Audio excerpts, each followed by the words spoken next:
అందరికీ నమస్కారం. లక్ష్మీ గణపతి జ్యోతిష్యాలయానికి స్వాగతం సుస్వాగతం. ఈరోజు మనం కాలసర్పం గురించి తెలుసుకుందాము. కాలసర్పదోషాలు అంటే ఏమిటి, ఆ ఒక్క నాగుల్ని ఎలాగ ప్రతిష్ఠిస్తారు, దేనివల్ల ప్రతిష్ఠిస్తారు అనేది తెలుసుకుందాము. ముందుగా జాతకాల్లో కాలసర్పదోషం అనేది ఎలా ఉంటుంది అంటే, జాతక చక్రంలో రాహు కేతు వీళ్ళిద్దరూ వ్యతిరేకంగా ఉండి మధ్యలో ఏ ఒక్క గ్రహాలు లేకుండా ఉంటేనే మనకి కాలసర్పదోషం అనేది వస్తుంది. ఆ కాలసర్పదోషం దేనివల్ల అంటే మనకి కాలసర్పదోషం ఉన్న వాళ్ళని ఈజీగా కనిపెట్టవచ్చు.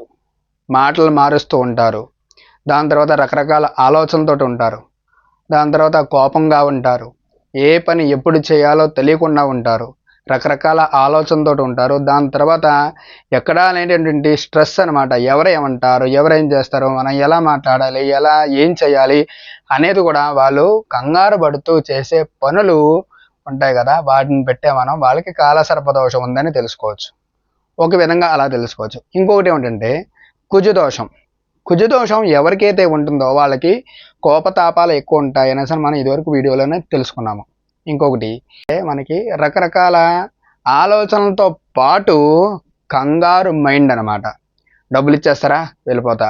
ఇక్కడి నుంచి వెళ్ళిపోమంటారా, వెళ్ళిపోతా. నన్ను అక్కడికి వెళ్ళిన తర్వాత నా అక్కడ రమ్మంటే నేను రాను. దాని తర్వాత నాకు ఇన్ని పనులు చెప్తే నేను చేయను, నాకు ప్రశాంతంగా ఉండాలి, నేను చెప్పిన మాటే నగ్గాలి. ఇలాంటివన్నీ చెప్పేవి అన్నీ కూడా ఎవరంటే మనకి కుజుడే కారకుడు అవుతాడు. ఇంకొకటి కాలసర్పదోషం ఉన్నవాళ్ళు ఏమిటంటే మనకి కాలసర్పాలు అంటే మనకి జంట నాగులు ఉంటాయి కదా, వాటిని ప్రతిష్ఠించే వాళ్ళు ఎవరు అంటే మనకి ఈ యొక్క కాలసర్పదోషం ఉన్న వాళ్ళే ప్రతిష్ఠిస్తారు ఎక్కువ. ఇంకొకటి కుజదోషం ఉన్న వాళ్ళకి ఏవైనా అనిపించి లేదంటే కనుక రకరకాల సమస్యలతో ఉంటే ఇలాంటివన్నీ వాళ్ళకి మైండ్లో పెట్టుకొని ఆ ఒక్క కాలసర్పదోషం దానికి ఈ యొక్క కుజుడికి కూడా వాళ్ళు ఆ ఒక్క నాగుని ప్రతిష్ఠించే అవకాశం అయితే ఉంటుందన్నమాట. ఇంకొకటి కాలసర్పదోషం వాళ్ళని మనం ఎప్పుడు కూడా తక్కువ అంచనా వేయకూడదు. వాళ్ళని రకరకాల మాటలు ఇప్పుడు ఒక మాట వెనుకో మాట చెప్పే వాళ్ళని ఎప్పుడు కూడా నమ్మకూడదు.